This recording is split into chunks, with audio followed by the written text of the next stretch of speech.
මේ කෙලෙස් පාලනය කරන, නැති කරන, ප්‍රහාණය කරන ආකාර පහක් බණ පොතේ පෙන්වනවා. ඒ මොනවද? ඒ තමයි තදංග ප්‍රහාණය, දෙක විස්කම්බන ප්‍රහාණය, තුන සමුච්ඡේද ප්‍රහාණය, හතර ප්‍රතිප්‍රශබ්දි ප්‍රහාණය, පහ නිස්සරණ ප්‍රහාණය. ඔන්න මේ කෙලෙස් ප්‍රහාණය කළ යුතු අවස්ථා.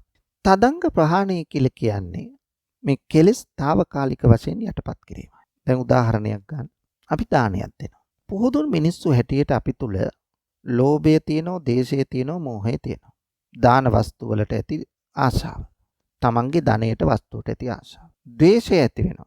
ඇයි මේවා මම එක එක්කෙනාට දෙන්නේ? ඒ පුජ්‍යලයන් පිළිබඳව තරහක් එනවා. මම මේවා අමාරුවෙන් හම්බ කරගත්ත දේවල්. අන්න ඒ වගේ අදහසක් එන්න පුළුවන්. මෝහය මේවා දීලා වැඩක් නැහැ. මේවයි ඇති පිනක් නැහැ. ඔන්න කර්මයේ කර්මඵල විශ්වාසයක් නැහැ. මෙන්න මේ ලෝභ දේශ මෝහ කියන කෙලෙස් අපි මොකද කරන්නේ? දානීය දෙන වෙලාවේදී මේව යටපත් කරගන්න. සමාධි ධර්ම දේශනා YouTube නාලිකාවට අලුතෙන් එක් කරන සද්ධර්ම දේශනාවක් ශ්‍රද්ධාවෙන් අසා ධර්ම දානයේ කොටස්කරුවෙක් වෙන්න ඔබටත් පුළුවන්. ඒ සඳහා ඔබ සමාධි ධර්ම දේශනා YouTube නාලිකාව subscribe කර bell icon-ද ක්ලික් කරන්න. මෙම උතුම් ධර්ම දේශනාව වෙනුවෙන් සදැහැති දායකත්වයෙන් කටයුතු කරන්නේ ඕස්ට්‍රේලියාවේ මෙල්බන් නුවර පදිංචි ලලිත් සමරවික්‍රම මහතා, පද්මිනී සමරවික්‍රම මහත්මිය, ලිහිණි සමරවික්‍රම දුව හා දිනුකි ජයසිංහ දුව විසිනි. මෙම සදැහැති පිරිසගේ බලාපොරොත්තු වන්නේ ලලිත් සමරවික්‍රම මහතා ඇතුළු දරුවන්ගේ ආදරණීය දෙමාපියන් වන පරලෝ සැපත් සිසිලියානා සමරවික්‍රම මෑණියන්ටත් ඩීෝ සමරවික්‍රම පියාණන්ටත් පින් අනුමෝදන් කිරීම. එමෙන්ම පද්මිනී සමරවික්‍රම මහත්මිය ඇතුළු දරුවන්ගේ ආදරණීය දෙමාපියන් වන පරලෝ සැපත් සෝමසිරි අබේතුංග පියාණන්ටත් SW අබේතුංග මෑණියන්ටත් මියගිය බන්දුල අබේතුංග හා වසන්ත අබේතුංග යන සහෝදරයින් දෙපළටත් දෙපාර්ශවයේ මියගිය සියලු ඥාති මිත්‍රාදීන්ටත් සසරගත දුක නිවා අමා මහ නිවනින් සැනසේවායි ප්‍රාර්ථනා කිරීම. මෙම උතුම් ධර්ම දේශනාව පැවැත්වීමට අපගේ ගෞරවනීය ආරාධනෙන් අතිපූජ්‍ය මාලිම්බඩ පඤ්ඤාසාර සාමීන්ද්‍රයාණන් වහන්සේ නාලිකාවට වැඩම කොට ඇති අතර මෙතෙන් සිට සදහම් දේශනාව පැවැත්වීමට යතිවරයාණන් වහන්සේට පාදාභිවන්දනෙන් ආරාධනා කර සිටිමු.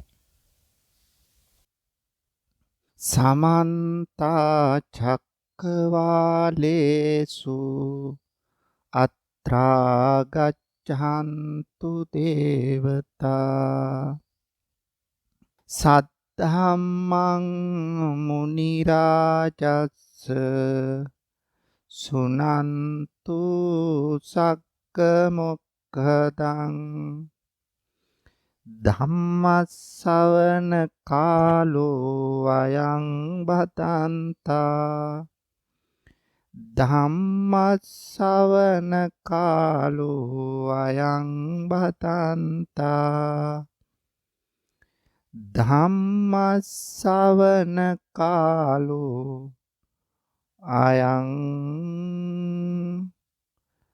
බදන්තා නමෝ තස්ස භගවතු අරහතු සම්මා සම්බුද්දස්ස නමෝ තස්ස භගවතු අරහතු සම්මා සම්බුද්දස්ස නමෝ තස්ස භගවතු අරහතු සම්මා සම්බුද්දස්ස.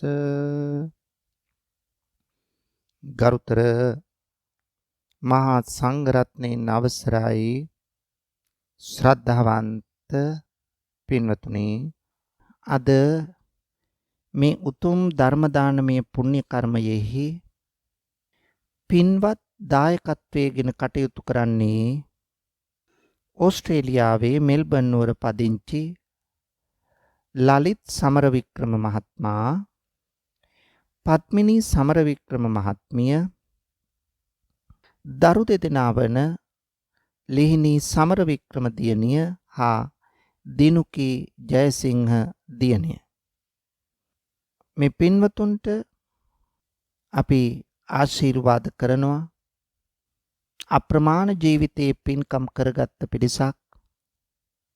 අප විහාරස්ථානය අලුතින් ගොඩනගන ස්ථානයක්. ස්ථානය නිර්මාණය කිරීම සඳහා, ගොඩනැගීම සඳහා මුල සිටම විශාල ධන පරිත්‍යාගයන් අපට සිද්ධ කරමින් අදත් එහෙමයි එදත් එහෙමයි කටයුතු කරන්නේ. ඉතින් අපි විශේෂයෙන් ආශිර්වාද කරනවා. ඔබ පවුලේ සියලු දෙනාටම නිදුක් නිරෝගී බව ලැබේවා, දීර්ඝායුෂ ලැබේවා. විශේෂයෙන් අප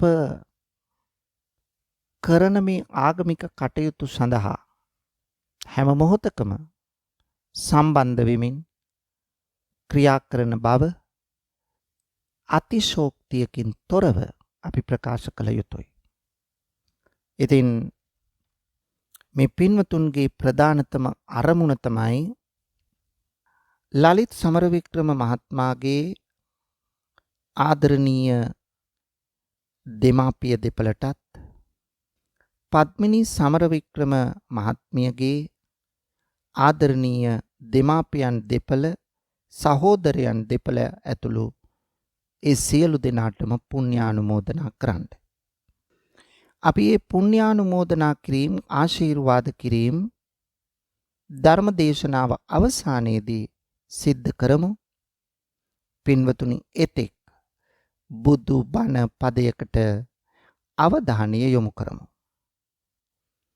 ශ්‍රද්ධාවන්ත පින්වතුනි, ලෝතර තථාගත බුදුරජාණන් වහන්සේ විසින් ලෝක සත්වයා විශේෂෙහි පතල මහා කරුණාවෙන් දේශනා කොට වදාළ සද්ධර්මයෙන් බිඳක් ශ්‍රවණය කරන්න තමයි මේ ඔබ බලාපොරොත්තු වන්නේ. පින්වතුනි,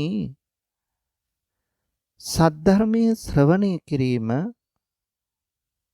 අත්‍යවශ්‍ය කාරණයක්. ධර්මයේ නොදන්න තැන් දැන ගැනීම සඳහා අහපු ධර්ම කොටස් තියෙනවා නම් ඒවා නැවත නැවත අහනකොට ඒවා වැඩි වර්ධනයක් කරගන්න පුළුවන්. නොතේරුණු තැන් තේරුම් කරගන්න. නොදැනුවත් තැන් තවත් හොඳින් දැනුවත් වෙන්න නැවත නැවත ධර්මය ඇසීම අතිශය වැදගත්. හිත තුල පවතින නොසන්සුන්කමක්, හිතේ තියෙන විසිරෙනකම, අසහනකාරී පසුබිමක්, නොවිසඳෙන ප්‍රශ්නයක් හිතට බලපාලා තියෙනවා නම් අන්න ඒවා විසඳා ගන්න, හිතට අසහනය නැති කරගෙන සහනය, සංසිඳීම, සතුට ඇති කරගන්න ධර්ම ශ්‍රවණය අත්‍යවශ්‍යයි පින්නතුනි. ඒ නිසා සද්ධර්මීය ශ්‍රවණය කිරීම ඉතා වැදගත්. හිතේ සැකකටයුතු තැනක් තියෙනවා නම් ඒ සැකකටයුතු තැන් දුරු කරගෙන නිවැරදි දැක්මකින් ඉදිරියට යන්න ධර්ම ශ්‍රවණය අවශ්‍යයි. කෙනෙකු තුල මිත්‍යා දෘෂ්ටික අදහස් තියෙනවා නම් ඒ මිත්‍යාවෙන් ඈත් වෙලා සම්‍යක් දෘෂ්ටියට පැමිණෙන්න බණ අහන්න ඕන පින්නතුනේ. කෙනෙකුට මෙලෝ වශයෙන් ජීවිතයේ දුර්වල අඩුපාඩුකම් තියෙනවා නම් ඒ දුර්වලකම්, ඒ අඩුපාඩුකම් විසඳාගෙන අඩු කරගෙන හරි මගට පැමිණි ජීවිතයක් ගත කරන්න. මෙලොව සාර්ථක කරගන්න. පරලොව ආයති භවය සුගතිගාමි ප්‍රතිසන්දියකින් සැනසෙන්න බණපදයක් අහන්න ඕන. මේ සියල්ලටම වඩා වැදගත්. අනවරාග්‍ර සංසාරයේ සැරිසරන අපට ඉන් අත්මිති සසරගත දුක නිවමින් අමා මහ නිවනින් සැනසෙන්නට වාග්ය ලැබෙන්නේ බණපදයක් අහන කොටයි පින්නතුනේ. මේ ලෝකේ කාටවත් බණපදයක් අහන්න නැතුව නිවන් දකින්න බෑ. ඒ නිසා නිර්වාණය සාක්ෂාත් කරගන්න බණපදයක් ශ්‍රවණය කළ යුතුමයි. එහෙනම්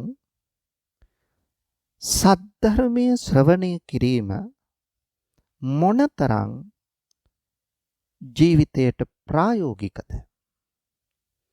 මෙලොව වශයෙන් ජීවිතය සාර්ථක කරගන්න, අඩුපාඩු දුර්වලකම් අගහරවා ගන්න, ලෝකෝත්තර ජීවිතයේ ආධ්‍යාත්මික විමුක්තිය සාක්ෂාත් කරගන්න ධර්මයේ ශ්‍රවණය කළ යුතුයි. අපි කරන පින්කම් අතරේ සියලු පින්කම් අභිභවනය කරමින් පින්වතුනි ධර්ම දානේ ජය ගන්න. සබ්බ දානං ධම්ම දානං ජිනාති කිව්වේ ඒකයි. පින්වතුනි බෞද්ධයෙකුගේ මුඛ්‍ය අරමුණ පරමාර්ථය ජීවිතය සාර්ථක කරගෙන මෙලෝ වශයෙන් හොඳින් සතුටෙන් ජීවත් වීමත් පරලොව සුගතිගාමි ප්‍රතිසන්දියක් ලැබීමත්. මේ දෙක සමග බලාපොරොත්තු වෙන්නේ නිර්වාණයයි. නිර්වාණයට මගහසර හෙලිපෙහෙලි කරන මාවත පිළිවෙල ක්‍රමවේදය දහම තුල කියලා දෙනවා. අන්න එය අපි වටහා ගනිමින් ඉදිරියට යන්න ඕන. ධර්මයේ තුල මේ පිළිබඳව අපූර්ව විග්‍රහ සිද්ධ කරලා තියෙනවා. දැන් පින්නතුනි නිවනට බාධා වන නිවන වහන කරුණු අපි දන්නෝ කෙලෙස් බව. එතකොට ක්ලේශයක් කියන්නේ මොකද්ද? කෙනෙකුගේ හිත තුල අයහපත් ලෙස ඇතිවන සිතුවිලි වලටයි කෙලෙස් කියලා කියන්නේ. එතකොට අයහපත් සිතුවිලි ඇති වුනහම ඔහු කරන වැඩත් අයහපත්. ඔහු කියන වචනත් අයහපත්. අයහපත් චේතනා හිතට ආවට පස්සේ ඔහුගේ කටින් පිට වෙන්නේ සත්‍ය අර්ථවත් දූරදර්ශී ප්‍රසන්න වචන නෙමෙයි. ඔහුගේ මුවින් පිට වෙන්නේ බොරුව, කේලම, පරුස වචනය, හිස් වචනය. හැම වෙලාවෙම ඔහු තුල කියවෙන්නේම, ඔහු තුලින් කියවෙන්නේම මෙවැනි අවඩදායී වචනයි. එතකොට කේලම නිසා කොච්චර මිනිස්සු අසහනකාරී තත්ත්වයකටපත් වෙලා ගැටුම් ඇති කරගන්නවද? බොරුවෙන් මුලා වීම නිසා කොච්චර පිරිසන් නොමග යනවද? වැරදි දුෂ්ට පරුස වචන භාවිතය නිසා කොච්චර මිනිස්සුන්ගේ හිත නරක වෙනවද? අල්ලාප සල්ලාප නිසා ආධ්‍යාත්මික ගමනට කොච්චර බාධා වෙනවද? නමුත් ක්ලේශ සහගත සිතුවිල්ලක් මුල් කරගත් කෙනෙකුගේ මුවින් පිට වෙන්නේ එවැනි වැරදි වචනයි. ඒ වගේම වැරදි ක්‍රියා ඔහු තුලින් සිද්ධ වෙන්නේ. ප්‍රාණඝාත, අදත්තාදාන, කාම මිත්‍යාචාර, සුරාව. වැනි වැරදි වචන, වැරදි ක්‍රියා, වැරදි වචනත් ඔවුන් තුලින් කියවෙනවා. වැරදි ක්‍රියාත් ඔහු තුලින් සිද්ධ වෙනවා. වැරදි ක්‍රියා නිසා මේ අපරාධ සමාජයට බොහෝ දේ අවතීර්ණ වෙනවා. ප්‍රාණඝාතය නිසා අන් අයගේ ජීවත් වෙන්න තියෙන අයිතිය නැති වෙලා යනවා. බලන්න පින්නතුනි. අන් කෙනෙකුට ජීවත් වෙන්න තියෙන අයිතිය සම්පූර්ණයෙන්ම අහිමි කරනවා. බියෙන් හා සැකෙන් තොරව ජීවත් වෙන්න බැරි වෙනවා. සොරකම නිසා තමන්ගේ නිශ්චල හා චංචල දේපල වලට ආරක්ෂාවක් නැති වෙනවා. බලන්න කෙලෙස් සහගත සිතුවිලි වලින් සමාජයට කරන විපත. වැරදි කාමසේවනයේ නිසා හොඳට හිතී පවුල් කඩා ඉහිරී වැටෙනවා. බලන්න. මත් වතුරට මත්ද්‍රව්‍යයට ඇබ්බැහි වීම නිසා පවුල් විනාශ වෙලා, ගේ දොර නැති වෙලා, ජීවිත අකාලයේ මිය ඇදෙන තත්ත්වයට පත් වෙනවා. කොයි තරම්නම් සමාජයට විපත් සිද්ධ වෙලා තියෙනවද මේ අපරාධ නිසා. එතකොට මේවට බලපෑවි මොනවද? හිත තුල ඇති වූ චෛතසික. ඒ චෛතසික අයහපත් චෛතසික නිසා තමන්ටත් අයහපතක් අනුන්ටත් අයහපතක් වෙලා තියෙනවා. තමන්ගේ ජීවිතෙත් විනාශ වෙලා අන් අයගේ ජීවිතත් විනාශ කරනවා. මෙවැනි තත්ත්වයට ඇද වැටෙන්නේ කෙලෙස් නිසා. එහෙනම් මේ සිත තුළ ජනිත වන්නා වූ කෙලෙස් ඒ කෙලෙස් වලට ඕන විදියටම ක්‍රියාත්මක වෙන්න ඉඩ දුන්නොත් පින්වතුනි එතනදී සිද්ධ වන්නේ මහ විපතක්. ඒ නිසා කෙලෙස් පාලනය කරගෙන කෙලෙස් පිටු දකිමින් නිවැරදි තැනට එන්න අපි කටයුතු කරන්න ඕන. මේ ලෝකයට උපදිනකොට ඒ පොඩි දරුවගේ මනස මේ වගේ කෙලෙස් වලින් දූෂණය වෙලා තිබුණේ නැහැ. බුදුරජාණන් වහන්සේ පෙන්වා දෙනවා පබස්සර මිදම් භික්කවේ චිත්තං. ඒ වෙලාවේ හරිම ප්‍රභාස්වර මනසක් තිබුණේ. නමුත් ඒ ප්‍රභාස්වර මනස එහි ඊර්ෂ්‍යාව, ක්‍රෝධය, වෛරය, අමනාපය, කුහකකම, පලිගැනීම, තරඟය වැනි ක්ලේශයන් තිබුණේ නැහැ. නමුත් මොකද වුනේ? අන්න ඒ නිර්මල මනස අපිරිසිදු වුණා. මොනවයින්ද? අර බාහිරින් පැමිණෙච්ච උපක්ඛිලේසෙහි උපක්ඛිලිට්ටං මේ කෙලෙස් වලින්. මේ කෙලෙස් හිතුවිලි වලින්. එහෙනම් බලන්න සිතුවිලි කෙලෙස් වුණාම ඒ වයින් කොයිතරම් විපතක් සිද්ධ වෙනවද? එහෙනම් අපි මේ කෙලෙස් හඳුනාගෙන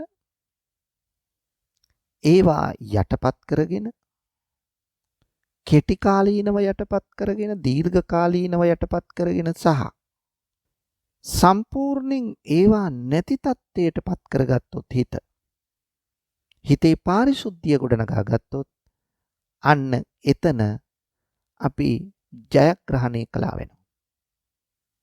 එතකොට සිතුවිලි වලට ඕන විදියට අපි හැසිරෙන්නේ නැතුව අපිට ඕන විදියට සිතුවිලි හසුරවන්නට නරක සිතුවිලි පාලනය කරගෙන හොඳ සිතුවිලි වලට ධෛර්යය දීලා අන්න ඒවා ක්‍රියාත්මක කරන්න තමයි අපි වෙර දරන්න ඕන, මහන්සි වෙන්න ඕන. එහෙම නැත්නම් අපට එන්නේම නරක සිතුවිලි නම් ඒ නරක සිතුවිලි Tamanටත් සමාජයටත් කරන විනය සුළුපටු නෑ පින්නතුනේ. දැන් මේ කෙලෙස් වල ස්වභාවය ගත්තාම අපිට සමහර විට මේ බණපදේ අහන ඔබටත් හිතේ මන් ළඟ ඊර්ෂ්‍යාව නැහැ. මන් ළඟ කුහකකම නැහැ. මන් ළඟ ගුණමකුකම නැහැ. මම අවිහිංසාව මුල් කරගත්ත කෙනෙක්. මේ වගේ හිතේ. මගේ ගාව තරහක් නැහැ, ඊර්ෂ්‍යාවක් නැහැ කියලා. නමුත් පින්නතුනි ඒවා තියෙනවද නැද්ද කියලා තේරුම් ගන්න පුළුවන් වෙන්නේ ආන්න ඒවත් එක්ක අපි ගැටෙන කොටයි. එතකොට තමයි තේරෙන්නේ අපි තුල මේවා තියෙනවද නැද්ද කියලා. මේක තමයි ඇත්ත. ඒ නිසා මෙන්න මෙවැනි ස්වභාවයක් අපි තේරුම් ගන්නට වග බලා ගන්න ඕන. දැන් මා මේ ප්‍රකාශ කළා වාගේ ඔබ හිතනවා ඔබ තුල තරහ නැහැ කියලා. මන් නම් කේන්ති ගන්න නැහැ කියලා. ඒ වුණාට බලන්න මේ කෝපය, මේ කේන්තිය, මේ ව්‍යාපාදය, මේ තරහ, මේ පටිගය, මේ වෛරය අපි තුල දැනට තියෙනවාද නැද්ද? තියෙනව පෙන්නත. ඒක පේන්නේ නැහැ. ඒක උත්සන්න වෙන්නේ නැහැ. නමුත් නිදාගෙන වගේ මේක තියෙනවා. අන්න ඒකට කියනවා අනුසේ වශයෙන් තියෙනවා කියලා. දැන් උදාහරණයක් බලන්න. දැන් අපි මේ තැන්පත් මනසින් ඉන්නවා. දැන් අපිට හිතෙන්නේ අපේ ළඟ තරහ නැහැ කියලා. මෙහෙම ඉන්න වෙලාවේදී අපේ පරණ තරහකාරයෙක් කොන්න එනවා. තරහකාරයෙක් එනකොට ඔහු දැක්ක විතරයි මේක නේද මට අරම කළේ කියලා අපි දැන් හිතාගෙන හිටියේ අපිට කෝපේ නැහැ කියලානේ. නමුත් මොකක්ද උනේ? යට හැංගිලා තිබෙච්ච පින්නතුනි කෝප සහගත චේතනාව ඔන්න එක විටම මතුණා. දැන් අර අනුසය වශයෙන් තිබි කෝපේ නම් වූ ක්ලේශය තරහකාරය දුටු වහාම මොකද උනේ? වහා එය නැගී සිටියා. දැන් දැක්කලා මොකද වෙන්නේ? ඕන්න තරහකාරය දැක්කහම මූණ රතු වුණා. තොල් දෙක වේවුලන්න පටන් ගත්තා. නොසන්සුන් වුණා. කලබල වුණා. මොකක්ද ඒ වෙලා තියෙන්නේ? අර යට හිත යට තිබිච්ච ක්ලේශය, ඒ ද්වේෂය මොකක්ද උනේ? උත්සන්න වුණා. ඒකට කියනවා පරිඋත්ථාන වෙනවා කියලා. එහෙනම් අපි හිතෙත් එහෙම තමයි පෙන්නන්නේ. ඔන්න පරිඋත්ථාන වුණා. දැන් මේ අර අපිත් එක්ක තරහකාරය අපි ඉස්සරහින් එහාට මෙහාට යනවා. අපේ හිතේ තරහ මොකද වෙන්නේ? එහාට මෙහාට යනවා. මේක තමයි ස්වභාවය. අපේ හිතේ තරහ එහාට මෙහාට ගමන් කරනවා. එයා දැන් වචනයක් දෙකක් අපට දැම්මොත් අපි පාලනයකින් තොරව එයාට බැන වැදුණා. අන්න අපි තරහ ක්‍රියාවට නැගුවා. උත්සන්න වුණු තරහ ක්‍රියාත්මක කළා. අපි බැන වැදුණොත් මොකද්ද කළා තියෙන්නේ අපි? අපි තරහ වීතික්කම අවස්ථාවට අරන් තියෙනවා. එහෙනම් ඕනම ක්ලේශයක මේ අවස්ථා තුන තියෙනවා පෙන්නතුනේ. අනුසය, පරිඋත්ථාන, වීතික්කම. මේක තේරුම් ගන්න ඕන. මේ කෙලෙස් යනු කුමක්ද? කෙලෙස් ඇතිවන්නේ කෙසේද? කෙලෙස් ක්‍රියාත්මක වන්නේ කෙසේද? මේව දැනගත්තොත් එතකොට තමයි පාලනයකට කරන්න නතු වෙන්න පුළුවන් වෙන්නේ. ඊට පස්සේ අපට පුළුවන් වෙනවා මේ කෙලෙස් පාලනය කරන්න. මේ කෙලෙස් පාලනය කරන, නැති කරන, ප්‍රහාණය කරන ආකාර පහක් බණ පොතේ පෙන්නනවා. ඒ මොනවද? ඒ තමයි තදංග ප්‍රහාණය, 2 විස්කම්බන ප්‍රහාණය, 3 සමුච්ඡේද ප්‍රහාණය, 4 ප්‍රතිප්‍රශබ්දි ප්‍රහාණය, 5 නිස්සරණ ප්‍රහාණය. ඔන්න මේ කෙලෙස් ප්‍රහාණය කළ යුතු අවස්ථා.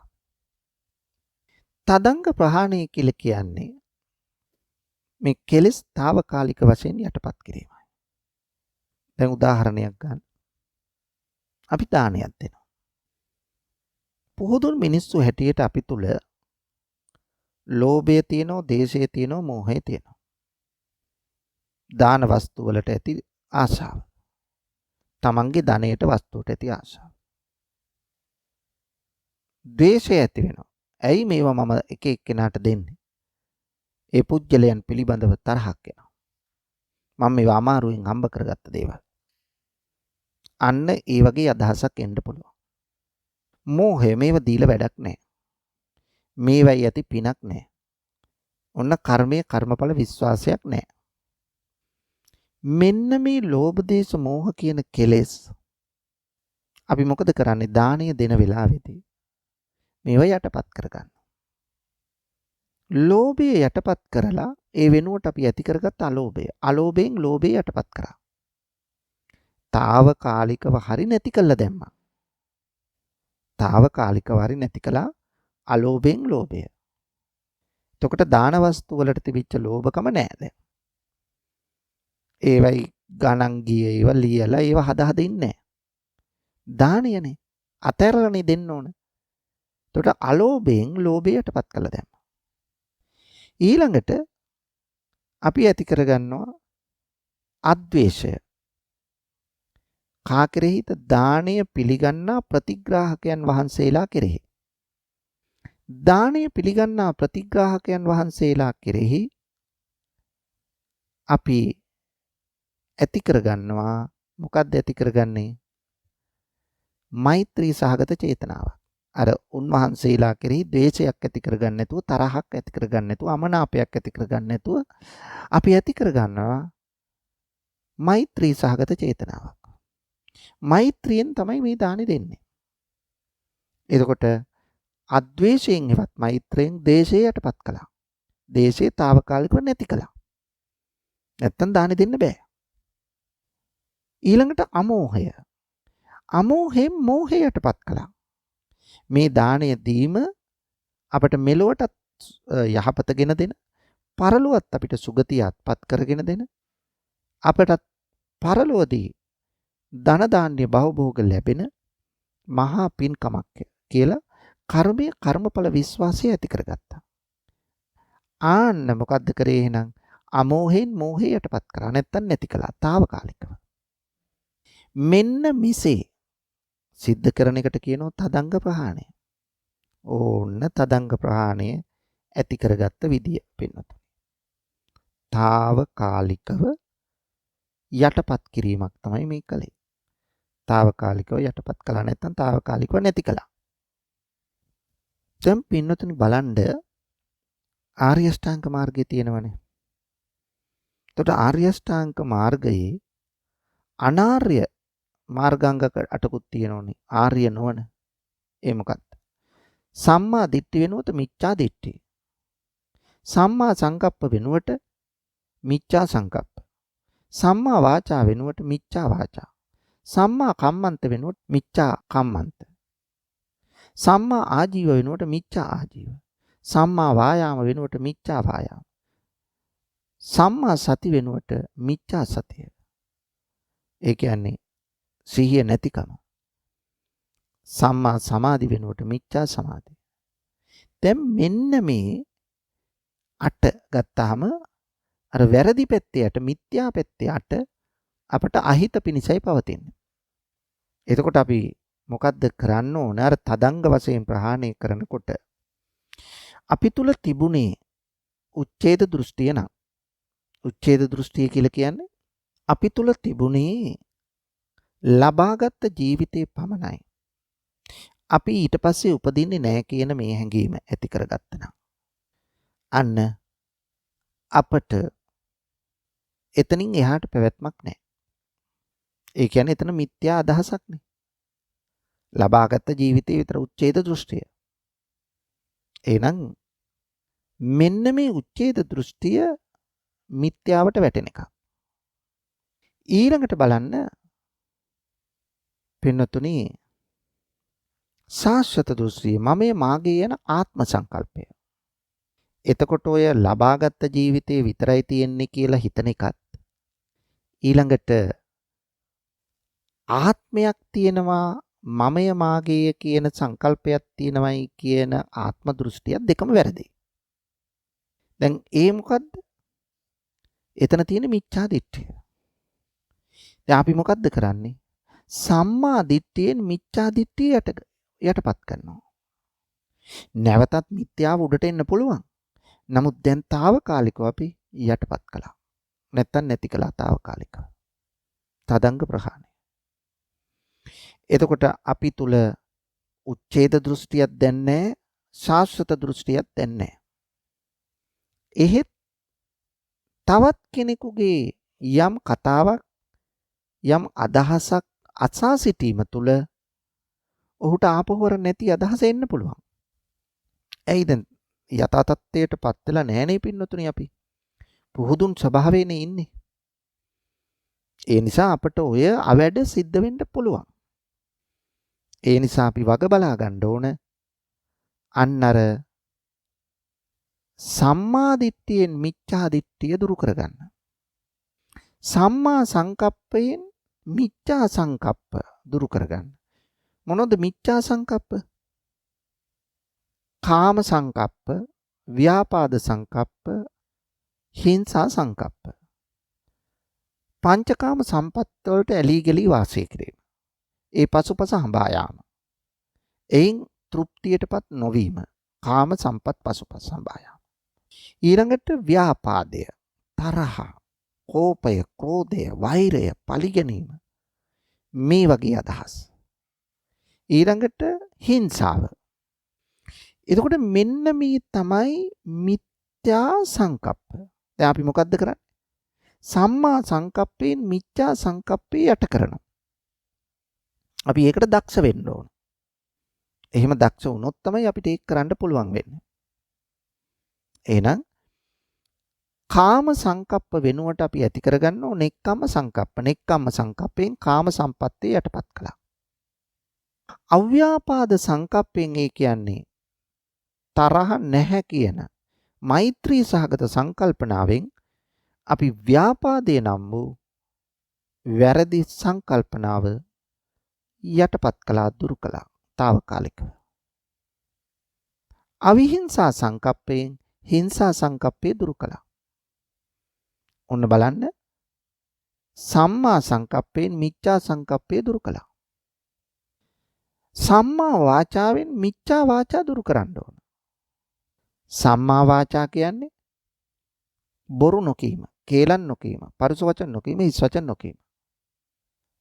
මිච්ඡා වාචා කියන්නේ බොරු කීම, කේලම් කීම, පරුස වචන කීම, හිස් වචන කීම. එතකොට දැන් අපි මොකද කරේ? අන්න අර වැරදි දේ නොකරන තත්ත්වයට හිත හදාගත්තා. එතකොට දැන් අපි ඇති කරගත්තේ සම්මා වාචා.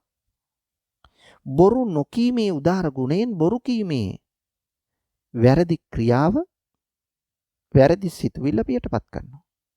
කේලම් නොකීමේ උදාර ගුණයෙන් කේලම් කීමේ පහත් අවැඩදායි සිතුවිල්ල දුරු කරගන්නවා. පරුස වචන නොකීමේ උදාර ගුණයෙන් පරුස වචන කීම දුරු කරගන්නවා. හිස් වචන නොකීමේ උදාර ගුණයෙන් හිස් වචන කීමේ දුර්ගුණය දුරු කරගන්නවා. මෙන්න මේ විදියට අපි පින්වතුනි ඉහළට යා යුතුයි. ඉහළට ගමන් කළ යුතුයි. එතකොට තමයි අපි තුල මේ ගුණාංග ටික වර්ධනය වෙන්නේ. එවැනි තත්ත්වයක් ගොඩනගන්නේ මෙවැනි අදහස් තුල. ඒතර මම කරුණු තුනක් කිව්වා. සම්මා දිට්ඨියෙන් මිච්ඡා දිට්ඨිය යටපත් කළා.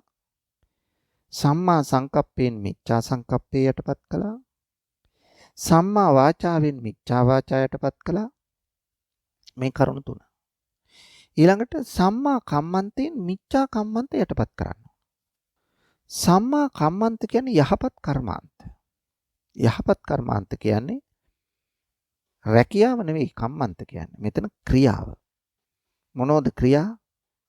ප්‍රාණඝාත, අදත්තාදාන, කාම මිත්‍යාචාර යන මිච්ඡා ක්‍රියාවන් සම්මා ක්‍රියාවෙන් යටපත් කරගන්න. එතකොට සම්මා ක්‍රියාව මොකද්ද? ප්‍රාණඝාතයෙන් ඉවත් වීම. අදත්තාදානෙන් ඉවත් වීම. වැරදි කාම සේවනයෙන් ඉවත් වීම. එහෙනම් ප්‍රාණඝාතයෙන් ඉවත් වෙලා ප්‍රාණඝාතයට හිත නැමින ගතිය දුරු කරගන්නවා.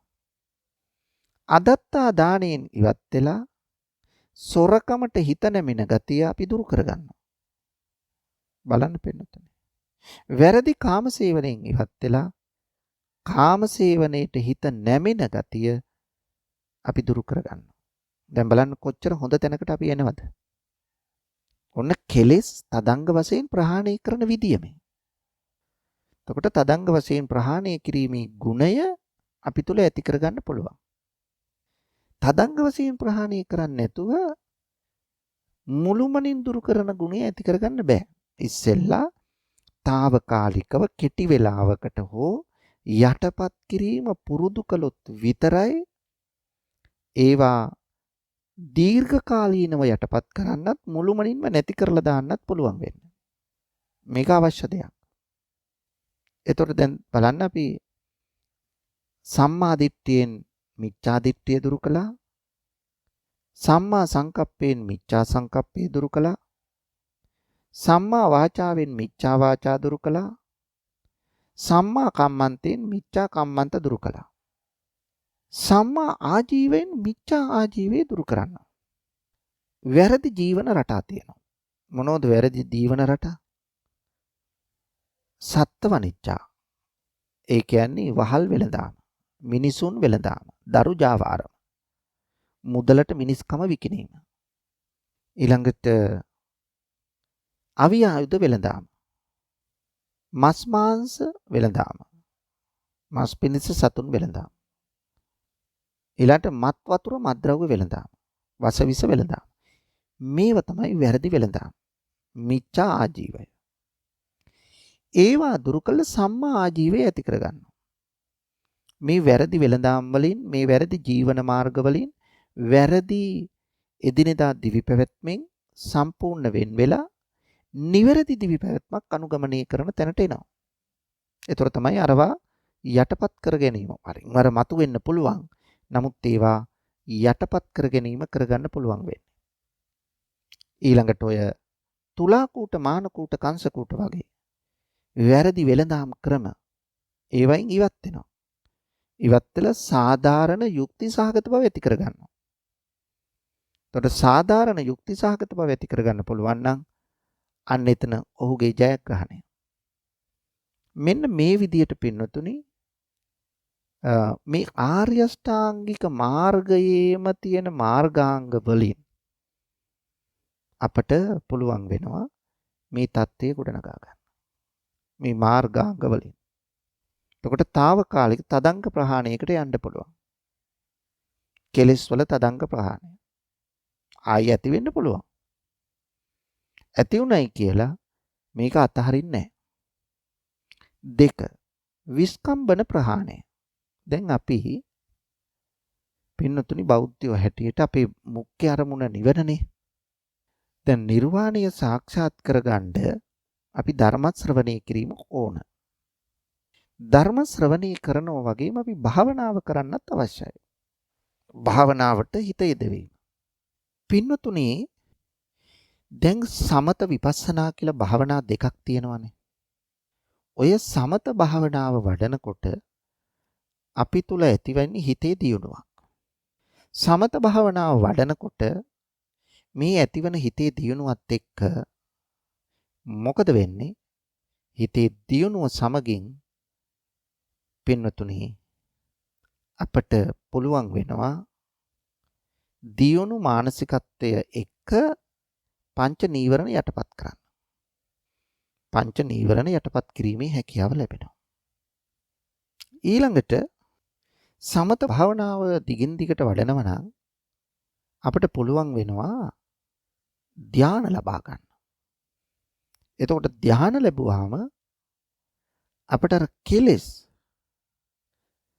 තදංග ප්‍රහාණයට වඩා ඉහළට ගිය ඊට වඩා වැඩි කාලයක් කෙලෙස් යටපත් කරලා තියාගන්න පුළුවන්. ඊට වඩා දීර්ඝ වේලාවක් දීර්ඝ කාලයක් තියාගන්න පුළුවන් කෙලෙස් යටපත් කරලා. ඒකටයි කියන්නේ විස්කම්බන ප්‍රහාණය කියලා. උදාහරණයක් වශයෙන් පින්නතුනි අපි හිතමු කටු පඳුරක් තියෙනවා. අපි යන මාර්ගයක කටු පඳුරක්. දැන් මෙතනින් එහා පැත්තට යන්න ඕන. දෙපැත්තෙන් යන්නත් බෑ. මේ කටුපඳුර නිසා. අපි මොකද කරන්නේ? ලෑල්ලක් ගෙනල්ලා මේ කටුපඳුර මතට දාලා ඒක නමලා ඒ උඩින් අපි එහා පැත්තට යනවා. අපි දැන් කීප දෙනෙක් යනකොට අර කටුපඳුර පහත් වෙලා ලෑල්ල මතින් අපි යන්නේ. දැන් අපි එහා පැත්තට යනකොටම අර කටුපඳුර ටක් ගාලා නැමුණු කටුපඳුර ලෑල්ලෙන් නමාගත්ත කටුපඳුර ෂණයකින් ඉස්සිලා යථා තත්ත්වයටපත් වෙනවද? නෑ. එහෙම යථා තත්ත්වයටපත් වෙන්නේ නෑ. මොකද්ද වෙන්නේ? ඒ කටුපඳුර සෑහෙන දවසක් ආපහු යනවා. ආයිත් හෙමින් තමයි අරක ශක්ති සම්පන්න වෙලා කටුපඳුර කෙලින් වෙලා අර ලෑල්ල පැත්තකට විසි කරන්නේ. ලෑල්ල තල්ලු කරලා දාන්නේ. හැබැයි සෑහෙන ප්‍රයත්නයක් කටුපඳුරට දරන්න වුණා. අන්න ඒ වගේ තමයි අපි විස්කම්බන ප්‍රහාණය කෙලෙස් తాවකාලිකව යටපත් කළාට තදංග ප්‍රහාණයට වඩා වැඩි කාලයක් මේ විස්කම්බන ප්‍රහාණය තුළ කෙලෙස් යටපත් කොට තබා ගන්න පුළුවන්. මේක තමයි ස්වභාවය. ඊළඟට තුන්වෙනි කෙලෙස් ප්‍රහාණය තමයි සමුච්ඡේද ප්‍රහාණය. දැන් අපි කෙලෙස් පියවරෙන් පියවර නසනවා. කෙලෙස් පියවරෙන් පියවර නසනකොට දුරු කරනකොට මුලිනු පුටා දානකොට මොකද වෙන්නේ? ආන්න අපි තුල තියෙන කෙලෙස් සම්පූර්ණයෙන්ම නැති තත්ත්වයටපත් වෙනවා. එහෙනම් ක්ලේශ ප්‍රහාණය සමුච්ඡේද වශයෙන් කිරීම. එහෙනම් සමුච්ඡේද වශයෙන් ප්‍රහාණය කිරීම කළ යුතු දෙයක්. එතකොට ඒක සිද්ධ කරන්න සෝවාන්, සකදාගාමි, අනාගාමි, අරහත් මගඵල පිළිවෙලින් ලබද්දි තමයි මේ ප්‍රහාණය සිද්ධ වෙන්නේ. සක්කාය දිට්ඨි විචිකිච්ඡා සීලබ්බත පරාමාස කියන මේ සංයෝජන තුන සසරට අපිව බැඳ තබන කෙලෙස් තුන මුලිනු පුටා දාන්න සෝවාන් මගඵල නුවණින් පුළුවන්. කාමරාග පටිග කියන මේ කෙලෙස් බරපතල කෙලෙස් දෙකක්, මේ කෙලෙස් දෙක සක්‍රුදාගාමි මාර්ග ඵලයෙන් අපට පුළුවන් මෙහි බලය අඩු කරන්න. ඊට පස්සේ අනාගාමි මගඵල නුවණ ලබනකොට තමයි මේ සම්පූර්ණයෙන්ම දුරු කරන්නේ. ඉතිරි කෙලෙස් පහ රූපරාග මානුද්දච්ච අවිජ්ජා කියන සංයෝජන පහ අරහත් මගඵල නුවණින් දුරු කරනවා. ඔන්න සමුච්ඡේද ප්‍රහාණය.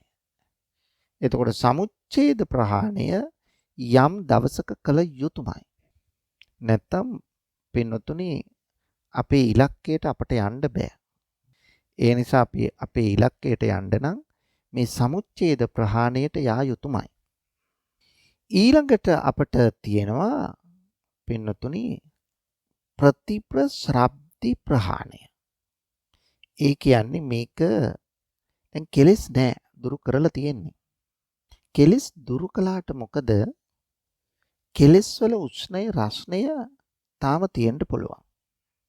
ඒක උදාහරණයකින් දක්වනවා ගිනි පුපුරකට වතුර දාලා නිවනවා. දැන් ගින්දර පොඩ්ඩක්වත් නැහැ මේ ගිනි පුපුරේ. දැන් අපි මේ අඟුරු කෑල්ල ඇල්ලුවොත් තාම අඟුරු කෑල්ලේ රස්ටි තියෙනවා. අන්න ඒ වගේ අපි කෙලෙස් නැති කළාම දැන් අරහත් මාර්ග ඥාණයෙන් සියලු කෙලෙස් නැති කළා. අරහත් මාර්ග ඵලයෙන් තමයි අර කෙලෙස් වල රස්නේද නැති කරන්නේ. කෙලෙස් වල රස්නේද දුරු කරන්නේ ඒකෙන්. අරහත් මාර්ග ඵල ඥාණය. ඊළඟට නිස්සරණ ප්‍රහාණය කියලා කියන්නේ දැන් අපි රහත් භාවයටපත් වෙනවා. රහත් භාවයටපත් වුණාට මොකද? රහතන් වහන්සේ තාම ජීවත් වෙලා ඉන්නවා. රහතන් වහන්සේ තාම පිරිනුවන් පාලා නැහැ. හැබැයි මේ රහතන් වහන්සේ කෙලෙස් නැසලා තියෙන්නේ. එතකොට මේ රහතන් වහන්සේ දැන් ජීවත් වෙලා ඉන්නවා. රහතන් වහන්සේ කෙනෙක් ජීවත් වෙන්නේ උන්වහන්සේ වෙනුවෙන් නෙවෙයි. ලෝක සත්‍යය වෙනුවෙන්. මොකද උන්වහන්සේට ජීවිතේ කරගන්න කිසිම දෙයක් දැන් ඉතුරු වෙලා නැහැ. සියල්ල සිදු කර හමාරයි. නමුත් උන්වහන්සේට පුළුල් මෙහෙවරක් සිද්ධ කරන්න පුළුවන් සමාජය වෙනුවෙන්. අන්නේ සමාජ මෙහෙවර සිද්ධ කරන්න තමයි රහතන් වහන්සේ කෙනෙක් තවදුරටත් වැඩ ඉන්නේ. ඒතකොට සමහරව අහනවා අපෙන් ආම්දුරනේ දැන් රහතන් වහන්සේත් ආහාර ගන්නව නේද? සිවුරු අඳිනව පොරවනව නේද? නානව නේද?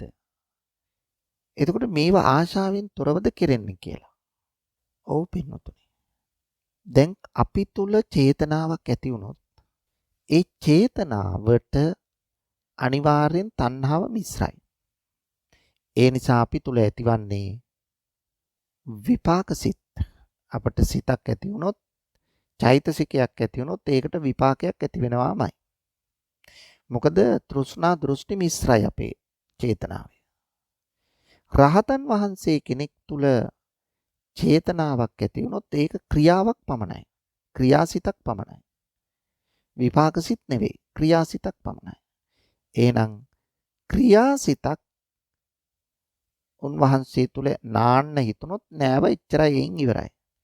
අපි වගේ වතුර සීතලද උණුසුම්ද අද මොන සබන්ද ගාන්නේ මේ වගේ හිතන්නේ නැහැ. උන්වහන්සේට බඩගින්න දැනුණාම බඩගින්නට ආහාර ගන්නවා. හැබැයි අපි වගේ ආහාර ගන්නේ නැහැ. අපි ගන්නේ අපේ ශරීර ශක්තිය ගැන හිතනවා, අලංකාරය, හැමේ පැහැය, විටමින් වර්ග. උන්වහන්සේ එහෙම නෙමෙයි. නේව දවාය නමදාය නමණ්ඩනාය. උන්වහන්සේ කවදාවත් මේ ශරීර තේජසවත්, වර්ණයවත්, බලයවත් ඒව වැඩි කරගන්න නෙමෙයි ආහාර ගන්නෙ. ජීවිතේ පැවැත්ම වෙනුවෙන් විතරයි. ඉතින් ඒ නිසා රහතන් වහන්සේ කෙනෙක් ඒ උවමනාවන් පිරිමසා ගන්නේ ජීවිතේ පැවැත්ම සඳහා. ජීවත් වෙන්නේ කවුරු වෙනුවෙන්ද? අපි වෙනුවෙන්. යම් දවසක මෙසේ ජීවත් වන කෙලෙස් නැසූ රහත් උතුමන් පිරිනිවන් පානවද? ආන්න ඒ පිරිනිවන් පෑමට කියනවා නිස්සරණ ප්‍රහාණය කියලා. ඒ කියන්නේ අර කෙලෙස් මුළුමනින්ම දුරු කළා. දුරු කළ උතුමන් පිරිනිවන් පෑවා නූපදින්න. න උපදී නිරුපදී. එහෙනම් නිරුපදි ශේෂ පරිනිර්වාණය කියලා කියන්නේ අන්න ඒකට. මෙන්න මේ විදියට තමයි කෙලෙස් ප්‍රහාණය අපි සිද්ධ කරගත යුතු වන්නේ. ඒ නිසා ඔබත් මමත් අපි කවුරුත් පින්වතුනි මේ කෙලෙස් ප්‍රහාණය සඳහා උත්සුක වෙන්න ඕන. එතන තමයි නිර්වාණය පසක් කර ගැනීමේ අවස්ථාව තියෙන්නේ. ඒ නිසා මේ අවබෝධය ඔබේ ජීවිතයට වඩා ධර්මඥානීය පහළ කරගන්නට හේතු වාසනා වේවායි මා ප්‍රාර්ථනා කරනවා.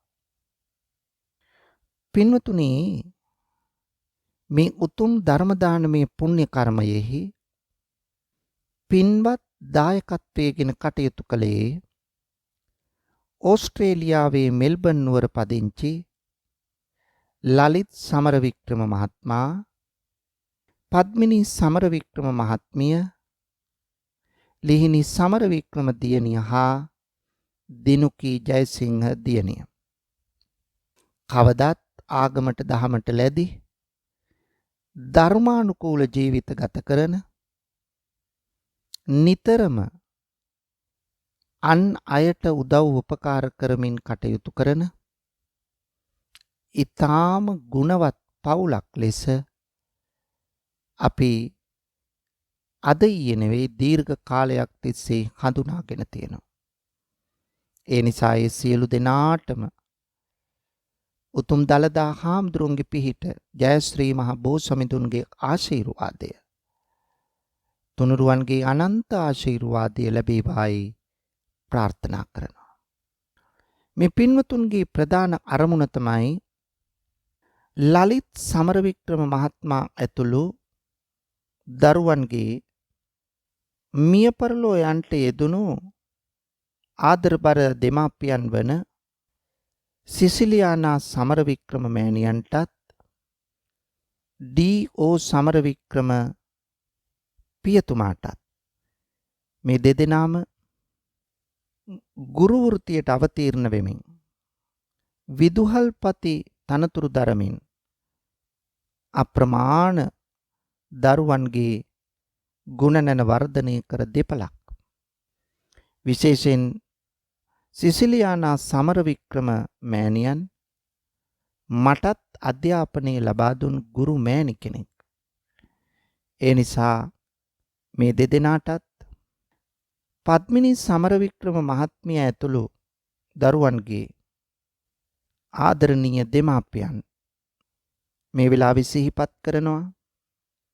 සෝමසිරි අබේතුංග පියතුමා, SW අබේතුංග මෑණියන්. ඒ වගේම සහෝදරයන් දෙදෙනෙක් අභාවයට ගිහිල්ලා තියෙනවා. බන්දුල අබේතුංග හා වසන්ත අබේතුංග කියන මේ දෙදෙනාටත් පුණ්‍යානුමෝදනා කරන්න බලාපොරොත්තු වෙනවා. ඒ නිසා මේ නම් සඳහන් කළ දෙපාර්ශවයේ සියලු දෙනාටම මේ පින් අත්පත් වේවා. එයයි සුඛිත මුදිත වේවා. ඉක්මන් භවයකදීම සසරගත දුක නිවා අමා මහ නිවනින් සැනසේවායි ප්‍රාර්ථනා කරමු. ඒ වගේම අපි ආශිර්වාද කරනවා සුජීවත්ව වාසය කරන ලලිත් සමරවික්‍රම මහත්මයා, පද්මිනී සමරවික්‍රම මහත්මිය, ලිහිණී සමරවික්‍රම, දිනුකී ජයසිංහ යන දියණිවරුන් දෙදෙනා ඇතුළු පවුලේ සියලු දෙනාට උතුම් දළදා සමිඳුන්ගේ ආශිර්වාදය ලැබේවා. තුනුරුවන්ගේ අනන්ත ගුණය හේතු කොටගෙන නිදුක් නිරෝගී බව ලැබේවා. කරදරයක් උපද්‍රවයකින් තොරව සතුටින් ජීවත් වන්නට, ඔබේ අරමුණු පරමාර්ථ ඉෂ්ට කරගන්නට ශක්තිය ධෛර්යය ලැබේවායි අපි ප්‍රාර්ථනා කරනවා.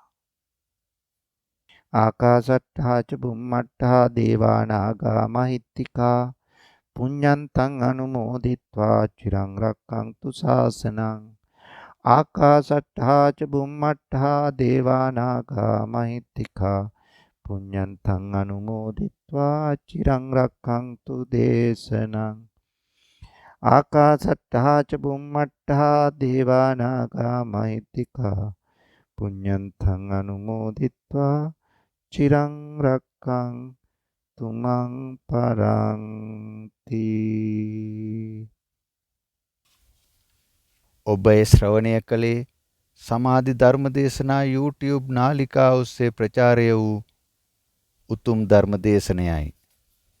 ලලිත් සමරවික්‍රම මහතා ඇතුළු දරුවන්ගේ ආදරණීය දෙමාපියන් වන පරලෝසපත් සිසිලියානා සමරවික්‍රම මෑණියන්ටත් ඩීෝ සමරවික්‍රම පියාණන්ටත් පින් අනුමෝදන් කිරීම, එමෙන්ම පද්මිනී සමරවික්‍රම මහත්මිය ඇතුළු දරුවන්ගේ ආදරණීය දෙමාපියන් වන පරලෝසපත් සෝමසිරි අබේතුංග පියාණන්ටත් SW අබේතුංග මෑණියන්ටත් මියගිය බන්දුල අබේතුංග හා වසන්ත අබේතුංග යන සහෝදරයින් දෙපළටත් දෙපාර්ශවයේ මියගිය සියලු ඥාති මිත්‍රාදීන්ටත් සසරගත දුක නිවා අමා මහ නිවනින් සැනසේවායි ප්‍රාර්ථනා කරමින් අපගේ නාලිකාව ඔස්සේ ධර්ම දානමය පින්කම සිදු කළේ ඕස්ට්‍රේලියාවේ මෙල්බන් නුවර පදිංචි ලලිත් සමරවික්‍රම මහතා, පද්මිනී සමරවික්‍රම මහත්මිය,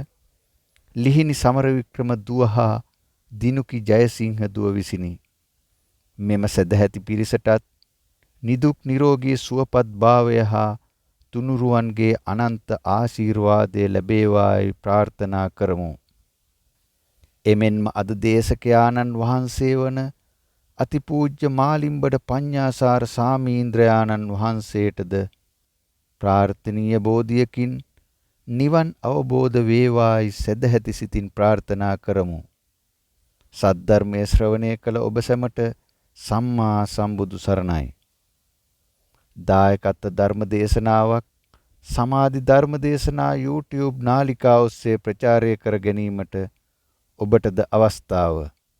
ඒ සඳහා ඔබ 076 7710 දුරකථන අංකයට දැන්ම කතා කරන්න. ඔබ සැමට සම්මා සම්බුදු සරණයි.